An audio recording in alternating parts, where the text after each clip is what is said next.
पृष्ठभूमि। साल 1984 ने भारत को हमेशा के लिए बदल दिया, जब राजीव गांधी कांग्रेस की गद्दी पर बैठे और प्रधानमंत्री भी बने। बाहर से भोले जरूर दिखते थे राजीव गांधी, मगर ऐसा था नहीं, क्योंकि उनके विवादित फैसलों ने देश को तो बदला ही, लेकिन खासकर कश्मीर की तकदीर भी बदल डाली। क्योंकि 2 साल बाद उन्होंने मुस्लिम कट्टरपंथियों के सामने घुटने टेके, सुप्रीम कोर्ट के शाहबानो फैसले को पलटने के लिए एक नया कानून निकाल के, फिर दोनों समाजों के बीच संतुलन बनाने के लिए उनको हिंदू लॉबी को भी खुश करना था, तो उन्होंने बाबरी मस्जिद के ताले खोलने की मंजूरी दे दी। जिससे दुख की बात ये हुई कि भारत के कई हिस्सों में हिंसा की लहर फैल गई, खासकर कश्मीर के अनंतनाग में, जहां कई कश्मीरी पंडितों के मंदिरों और संपत्तियों पर हमला किया गया। दरअसल ये कुछ समय से हालात बिगड़ने का नतीजा भी था, जब 1975 में इंदिरा गांधी ने नेशनल कॉन्फ्रेंस के शेख अब्दुल्ला के साथ समझौता किया, जिसमें वो कश्मीर के मुद्दे पर जनमत संग्रह की मांग को छोड़ने के लिए भी मान गए। बदले में कांग्रेस ने उन्हें समर्थन देकर मुख्यमंत्री बनाया, जिस कुर्सी पर वे खुद की ताकत से पकड़ बनाए रखे। 1977 में जम्मू कश्मीर के पहले स्वतंत्र और निष्पक्ष चुनावों में। हालांकि इसके लिए श्रेय मोरारजी देसाई को जाता है, जो पहले गैर कांग्रेसी प्रधानमंत्री थे, जिन्होंने कश्मीर के चुनाव में अपनी टांग नहीं अड़ाई। लेकिन जब इंदिरा गांधी फिर से प्रधानमंत्री बनी 1980-84 में, तब उन्हें पसंद नहीं आया कि फारूक अब्दुल्ला शेख का बेटा और नया मुख्यमंत्री राष्ट्रीय विपक्षी नेताओं के साथ अपनी ही खिचड़ी पका रहे थे। इसलिए इंदिरा गांधी ने जगमोहन को काम पर लगाया, जो प्रशासन की दुनिया के खिलाड़ी माने जाते थे, जिन्हें पहले तो लगा, मैडम जी, क्या मुझे खालिस्तानियों को काबू में लाने के लिए पंजाब भेजा जा रहा है? नहीं, तुम कश्मीर जा रहे हो ताकि वो एक और पंजाब ना बने।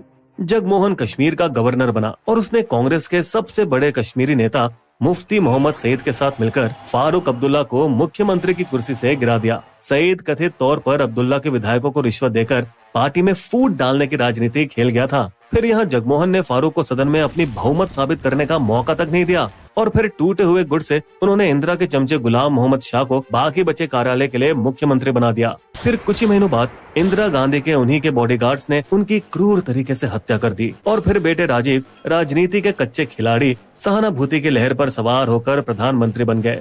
1986 आते आते नए प्रधानमंत्री राजीव तंग आ चुके थे कश्मीरी पंडितों के खिलाफ हो रही हिंसा से, उन्हीं के बाप दादा की सरजमीन पर, जबकि वो हिंसा उन्हीं के फैसलों की देन थी। तब उन्होंने उस डरपोक मुख्यमंत्री को हटाया और राज्य पर गवर्नर जगमोहन का शासन लागू कर दिया, जिन्होंने शुरुआत में तो विकास के लिए कई पहल की, जैसे सड़कों का निर्माण और हिंसा से भाग रहे पंडितों की मदद। हालांकि उनकी नीतियां, जैसे जनसंख्या नियंत्रण, हिंदू त्योहारों के दौरान मांस पर प्रतिबंध और कथित भारत विरोधी गतिविधियों के लिए मुस्लिम सरकारी कर्मचारियों को हटाना, इस सब ने ऐसी चिंगारी भड़काई कि मुस्लिम युवा आक्रोश में आ गए। कश्मीर की मुस्लिम बहुल पहचान से खिलवाड़ के डर से, जो पहले से ही गुस्से से भरे थे कश्मीर में 4 दशकों से चली आ रही बेरोजगारी की समस्या को लेकर।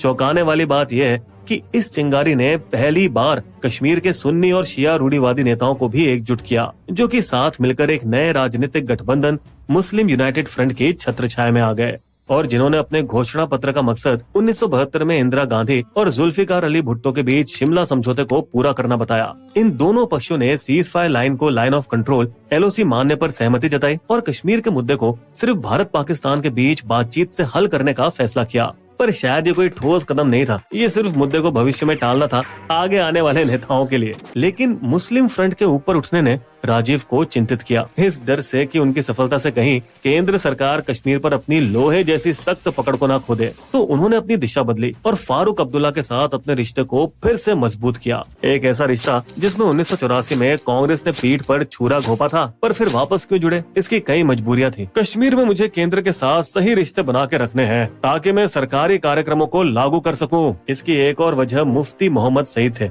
जिससे फारूक चौकन्ने रहते थे, क्योंकि अफवाह ये थी कि अनंतनाग हिंसा के पीछे सईद का ही हाथ था, ताकि उसकी राजनीतिक ताकत बढ़ती रहे। और उसने फारूक के विधायकों को अपने साथ मिलाकर रखा, जिन्हें वो पहले से ही रिश्वत देता था, ताकि वे सईद को मुख्यमंत्री बनाने में साथ दें। इसीलिए राजीव के साथ हाथ मिलाकर फारूक ने न सिर्फ मुफ्ती को किनारे किया, बल्कि अपनी सरकार गिराने का भी उससे बदला ले लिया। राजीव ने भी सियासत के खेल को समझा और फारूक को मनाने के लिए काफी हद तक गए, इस हद तक कि उन्होंने मुफ्ती की महत्वाकांक्षा को कुचलने के लिए उन्हें कश्मीर से बाहर निकाला, दिल्ली की राज्यसभा में भेजा और वहां उन्हें केंद्रीय पर्यटन मंत्री बनाया। अब फारूक को आखिरी 4 महीनों के लिए मुख्यमंत्री बनाने का रास्ता साफ था, इस समझौते के साथ कि वे 1987 चुनाव के लिए फिर से गठबंधन करेंगे। तो हालात ये थे कि एक तरफ तो जोशीले अंडरडॉग MUF, जिसे कश्मीर जनता का समर्थन मिल रहा था, तो वहीं दूसरी तरफ थे दिग्गज राजीव फारूक का गठबंधन, जिनके पास चुनाव को जीतने का एक दुष्ट चाल थी। 1987 चुनाव का दिन, जम्मू और कश्मीर के मतदाताओं ने कमाल ही कर दिया था। 75% लोग आए वोट देने, जो कि आज भी देखने को नहीं मिलता। सईद मोहम्मद यूसुफ शाह, जिनके श्रीनगर के प्रदर्शनी मैदान में शुक्रवार के भाषण युवाओं को काफी लुभाते थे, उन्हें MUF का सबसे नामचीन उम्मीदवार माना जाता था, जो NC के गुलाम मोहिउद्दीन शाह के खिलाफ उन्हीं के गढ़ में खड़े हुए थे, श्रीनगर के दिल में अमीरा कदल की सीट पर। ठीक 24 घंटे बाद रिजल्ट के दिन वोटों की गिनती के हर बीतते पल के साथ ये साफ होता जा रहा था कि यूसुफ शाह की बढ़त बढ़ती ही जा रही थी। अधिकतर अनुमानों ने MUF को 76 सीटों में से 15 से 20 सीटें दिला दी थी, जो कि नए स्थानीय पार्टियों के गुट के लिए बड़ा आंकड़ा था। NC के उम्मीदवार मोहिउद्दीन शाह गिनती में काफी पीछे चल रहे थे और वे अपनी हार मानकर मायूसी में वोटिंग सेंटर से वापस चले आए। हालांकि थोड़ी देर बाद उनकी पार्टी का एक वर्कर उनके घर दौड़ता हुआ आया। जनाब, हमें फिर से मतगणना केंद्र पर जाना होगा, चमत्कार हो गया। जैसे ही मोहिउद्दीन वहां पहुंचे, वे चौंक गए ये देखकर कि उनके पार्टी के कार्यकर्ता कश्मीरी संगीत पर नाच रहे थे। और जब उन सबने उन्हें देखा तो उन सबने उन्हें मालाएं पहनाई। हम जीत गए सर, हम जीत गए 4000 वोटों से। इस बीच नाराज यूसुफ शाह सुरक्षा कर्मियों से जाकर भिड़ गए जब उन्हें मतगणना केंद्र में जाने से रोका गया। और ये अन्याय है, यहाँ धोखाधड़ी हुई है, जिससे वो और उनके समर्थक पूरी तरह से हक्का बक्का रह गए। ये सिर्फ अमीरा कदल की बात नहीं थी, पूरी घाटी में चुनाव के दौरान तगड़ी धांधली और चालबाजी की गई थी। MUF के घर हंडवारा में बैलेट बॉक्स रातों रात गायब हो गए और उनके मतगणना एजेंटों को गिरफ्तार कर लिया गया। पट्टन में भी यही हाल थे। हर बैलेट पेपर पर पहले से ही नेशनल कॉन्फ्रेंस की मुहर लगी हुई थी। खान साहिब और हजरत बल में पूरी तरह से बूथ पर कब्जा कर लिया गया था, जहाँ NC कार्यकर्ताओं की टोली मतदान बूथों में घुस गई और बाहर पुलिस आराम से बैठकर समोसा खा रही थी। ये तो कुछ भी नहीं, कुछ जगहों पर सरकारी अफसरों ने अपनी हद पार करके मतगणना को रोकने की हिमाकत भी की। जब उन्होंने देखा कि विपक्षी उम्मीदवार बढ़त ले रहे थे और उन्होंने बहुत सारे कश्मीरी लोगों को वोट डालने ही नहीं दिया, उन्हें मतदान केंद्रों से वापस भेज दिया गया, जिससे लोगों का भारतीय लोकतंत्र से विश्वास ही उठ गया। परिणाम, अनंतनाग, सोपोर, हंदवाड़ा और बारामूला को कई दिनों तक कर्फ्यू में रखा गया, क्योंकि धोखाधड़ी वाले नतीजे आने में काफी देरी हुई। आखिरकार ये घोषणा की गई कि कांग्रेस ने 30 में से 26 सीटें जीती हैं, जबकि NC ने 46 में से 40 सीटें जीती। 44 MUF उम्मीदवारों में से सिर्फ 4 को विजेता घोषित किया गया, जैसे कि धांधली को छुपाने के लिए कुछ वैधता दी जा रही हो। मामले को और बिगाड़ते हुए नए मुख्यमंत्री फारूक अब्दुल्ला ने MUF के नेताओं पर सख्ती से पेश आए। उन्होंने गिरफ्तार किया यूसुफ शाह और उनके कैंपेन मैनेजर यासीन मलिक को बिना कोई केस दायर किए। और अगर रिपोर्टों की तरफ जाएं, यूसुफ के चुनावी प्रतिद्वंदी मोहिउद्दीन शाह ने उन दोनों को खूब मारा और तड़पाया, वो भी जेल के अंदर।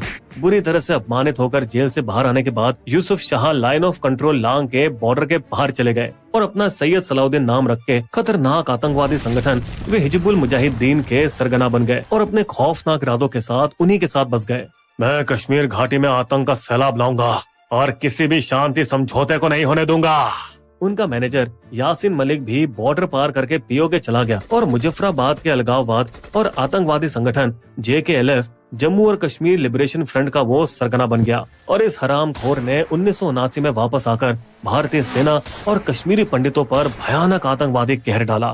फिर 1991 में गिरफ्तार होकर वो 3 साल बाद जब बाहर आया तो उसे लगा कि अब वो बदल चुका है और उसने अहिंसा को अपना लिया, लेकिन उसका लक्ष्य अब भी वही था, एक अलग आजाद कश्मीर, जिसके चलते 2019 में यह अलगाववादी फिर से जेल में डाल दिया गया, जहां अब भी वो सजा काट रहा है, आतंकवाद को बढ़ाने के लिए पैसा लगाने के गंभीर आरोपों में। 1987 के चुनाव में भाग लेने वाले MUF के लगभग सभी युवा वर्कर भी उन दोनों के नक्शे कदमों पर चल के आतंक की पाठशाला से ग्रेजुएट हो रहे हैं। दोस्तों, यही वो धोखाधड़ी की कहानी है जिसकी वजह से 1980 के दशक के अंत से कश्मीर में उग्रवाद और आतंकवाद का काला दौर शुरू हुआ, जिससे 1990 में फारूक अब्दुल्ला को मुख्यमंत्री पद से बर्खास्त कर दिया गया, जिसके बाद वे सीधे UK चले गए और वहां अपनी मजेदार जिंदगी का लुत्फ उठा रहे हैं। आखिरी पड़ाव, एक दशक बाद 1996 में सक्रिय प्रधानमंत्री देवे गौड़ा ने अपने छोटे से कार्यकाल में 4 बार कश्मीर का दौरा किया ताकि राज्य में स्वतंत्र और निष्पक्ष चुनाव कराए जा सके। राजीव के बिल्कुल उलट उन्होंने सभी पार्टी और कश्मीरी संगठनों से मुलाकात की, यहाँ तक कि अलगाववादी संगठनों से भी, और इसी तरह से उन्होंने उत्तर पूर्वी समस्याओं को भी हल करने का खरा प्रयास किया था। उन्होंने स्विट्जरलैंड में नागा पार्टी के अलगाववादी नेताओं से मुलाकात की और उन्हें शांति के लिए मंजूर किया। कश्मीर में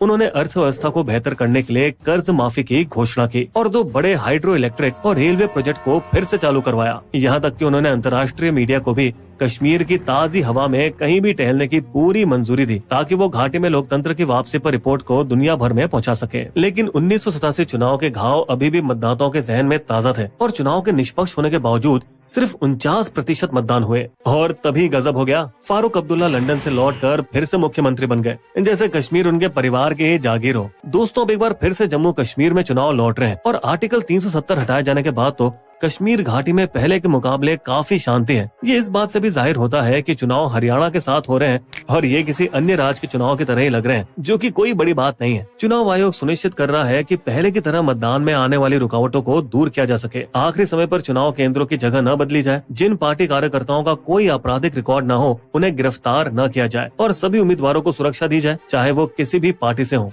अब इससे शायद वोट बढ़ जाए पुरानी पार्टियों और इन निर्दलीय उम्मीदवारों के बीच में, जबकि बीजेपी को फायदा हो सकता है अपने आप को हिंदू बहुल जम्मू में और मजबूत करने का। इससे इतना विश्वास पैदा हुआ कि 1987 के बाद पहली बार अलगाववादी जमात वाले निर्दलीय के रूप में चुनाव मैदान में उतरे हैं और भारी भीड़ इकट्ठा कर रहे हैं। लोकसभा चुनाव से पता चल रहा है कि कश्मीर में स्वतंत्र और निष्पक्ष चुनाव हो रहे हैं, इसलिए हम पूरे जोश में हैं।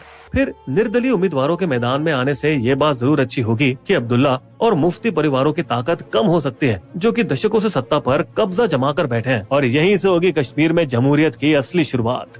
बिस्बो की शायरी। अब चुनाव का हो गया घाटी में आगाज, देखें अब की बार है किसके सर पर ताज। हो विकास की जीत बस, दहशत जाए हार, हर कश्मीरी चाहता ऐसी ही सरकार।